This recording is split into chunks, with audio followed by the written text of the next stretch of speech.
저의 19살 때 큰 초발심에 대해서 저는 이런 초발심을 누구나 다 하는 건 줄 알았어요. 또 첫사랑할 때 첫사랑이 누구나 다 비슷하게 오는 것처럼 그렇게 오는 것인 줄만 알았습니다.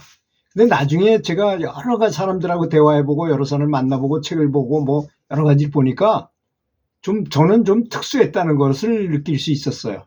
그래서 그 말씀을 좀 드리면서 지금이라도 나이가 60이라도 70이라도 다시 한번 초발심을 다시 가져서 우리 수행하는 데 큰 도움이 되도록, 제가 뭐 무슨 자랑거리 해가지고 무슨 소용이 있겠습니까? 지금 70이 넘은 나이에 이런 걸 얘기해서 무슨 소용이 있겠어요. 그런 의미는 전혀 없고, 제 말씀을 들어보면서 좀 의욕이 생기도록 하기 위함이라는 것, 오해를 말아주시기 바라겠습니다. 가드너 이 교육학을 제가 장학사가 되기 위해서 공부하다 보니까요, 교육학을 엄청나게 공부를 많이 했어요. 무려 3년 동안이나 정말 열심히 했어요. 시험에 합격하기 위해서. 장학사 시험이 꽤 어려웠거든요. 그래서 2번 떨어지고 3번 때는 3년 동안을 열심히 공부하다가 가드너 교수라는 사람이 있어요. 하워드 가드너 교수라는 분인데, 이분이 다중지능 이론이라는 거를 발표했어요.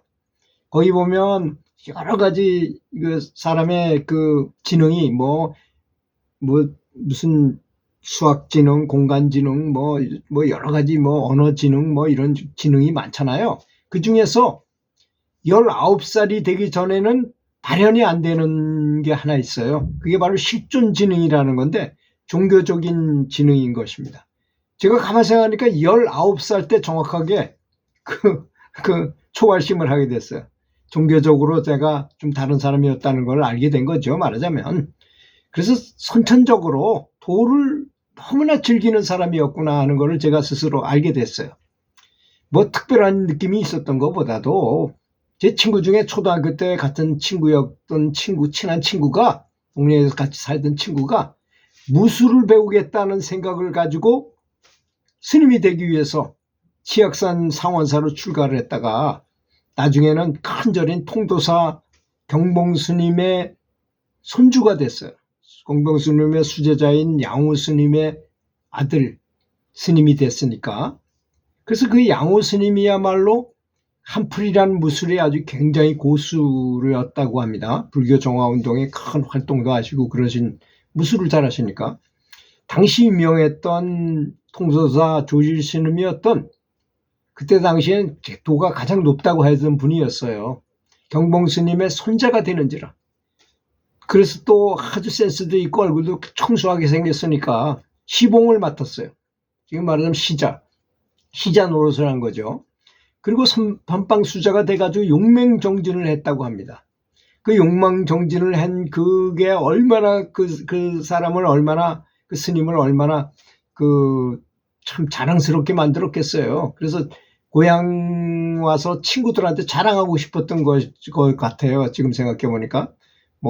그나저나 다 19살, 20살 이때니까 자랑하고 싶었겠지요.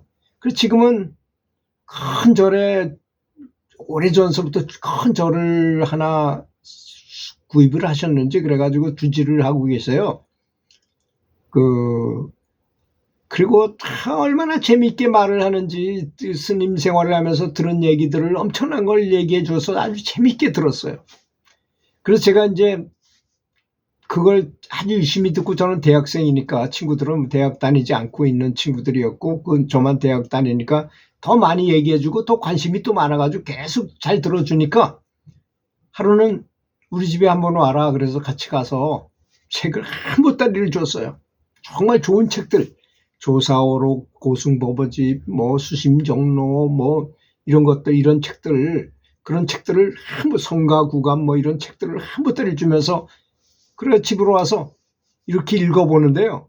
고승법어집을 읽다가 제가 완전히 벼락을 맞은 것처럼 엄청난 강렬한 충격을 받게 됐습니다. 읽던 중에 생전 처음 보는 참선에 관한 진리의 말씀이 정말 오래전서부터 너무나 많이 들어온 듯한 친근한 느낌이 들더라고요. 그 너무나 강력한 진리의 말씀에 대한 경외심이 생기더라고요. 너무나 존경스럽고 정말 너무너무 좋다는 생각이 들더라고요. 그 감동이 정말로 나이아가라 폭포가 이렇게 쏟아지는 것처럼 강렬하게 저는 느꼈어요. 천지를 크게 진동하고 벼락을 치듯 전신을 강타하는 듯 했어요. 정말로 너무나 강력해서 얼마나 강력하고 짜릿하고 놀라운 체험이었는지 몸을 움츠릴 정도로 몸이 오싹 소름이 돋을 정도였어요. 밥을 먹어도 모래알 씹는 것 같고 너무나 흥분돼서 잠이 오지 않아요.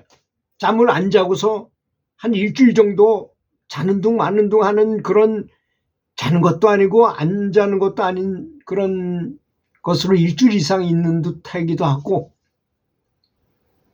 너무나 강렬한 진리 추구에 대한 강렬한 바람이 내면에서 일어났어요.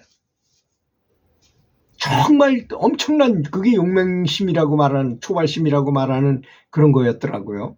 그야말로 처절하다시피 해가지고 모골이 송연해지는 듯한 느낌을 받았습니다.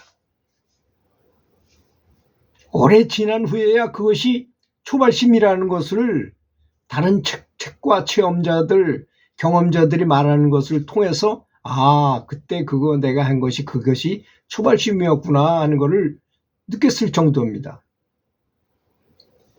당시에 나는 누구나 모두 다, 모든 사람이 다 그렇게 느끼는 줄 알았어요. 모든 사람이 똑같이 그렇게 느낌을 받는 줄 알았어요. 그 후로 멀리서 스님만 보아도 가슴이 벌렁벌렁하고 절의 모습만 봐도 절로 존경심이 생기고 참선하는 분들을 너무나 부러워하기도 했습니다. 내면에 강력한 요구가 올라와서 당연히 출가해야겠다고 부모님께 말씀드렸지만 부모님의 만류도 있었고, 또 당시 저는 내부에서부터 올라오는 지혜의 생각이 있었는데 꼭 스님이 되어야만 해탈하는 것은 아니다라는 생각이 문득 올라오더라고요. 그래서 스님이 되겠다고는 말씀드렸지만 진심으로 스님이 되겠다는 생각은 하지는 않았어요. 하고자 하는 생각은 들었어도 거기까지는 생각 안 했다는 것입니다. 그 결국은 이렇게 출가 안 하고도 수행하는 수행자가 된 것입니다. 저는 그것이 훨씬 더 좋다고 생각해요. 요즘 어떤 스님하고 대화를 하다 보니까 스님이 너무 바쁘셔가지고 손님 적게내야지 행사가 너무 많잖아요. 그걸 하다 보면 실제로 도 닦는 시간이 별로 없다고 이렇게 저한테 이렇게 넋두리하는 소리를 들어보니까 내가 더 훌륭하구나, 더 잘한 거구나 하는 생각이 들 때도 있어요. 꼭 그렇지는 출가라는 게 얼마나 대단한 것입니까? 좀 출가한 거를 나쁘다고 보는 것이 아니라 좀 안 됐다는 느낌이 들더라고요. 그 스님이 말씀하신 걸 듣고. 그 후로 참선을 해가지고 도를 깨달았다는 생각은 계속 했어요. 그래서 참선하도록 노력했습니다. 엄청나게. 최대로 노력했죠, 사실. 한순간도 이 화두라는 것이 뜻모를 의문을 계속 이어가는 것을 화두라고 하는데요. 저는 무자화두를 들었어요. 조수선사가 하신 무자화두. 개도 불성이 있습니까? 했더니 다 있다 그래요. 정상인데 조수선사께서는 문이라 없다는 것이야. 그래가지고 그 제자가 그것만 계속 생각하다가 나중에 도를 깨달았다는 것이, 그래서 그것이 화두가 된 것이잖아요. 그래서 서산대사께서 수심정로에서 말씀하시듯 화두를 의심할 때는 옛사당, 다 허물어져가는 옛사당, 아무도 안 가는 그 세당에 있는 차디찬 향로처럼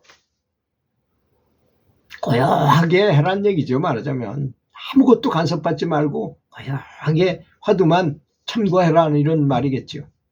그리하려고 모든 힘을 다해서 언제나 계속 노력하는 생활을 하게 되었던 것입니다. 저의 초발심은 이랬어요.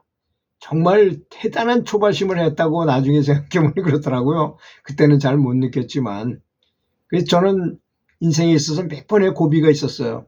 또 한 번은 또 부친이 쓰러지셔가지고 중국 기공을 배웠을 때도 강력하게 그렇게 한번 해보고, 또 선수를 지도할 때 제가 체육교사 출신이기 때문에 고등학교 선수를 지도할 때 또 올인해가지고 한번 해본 적, 용맹스럽게 선수를 지도한 적이 있었어요. 그래가지고 우리나라 제일 잘 치는 테니스 선수를 만들어내기도 했는데 이것이 다 참선에서 나온 힘에서 비롯됐다고 저는 믿습니다. 들어주셔서 감사합니다.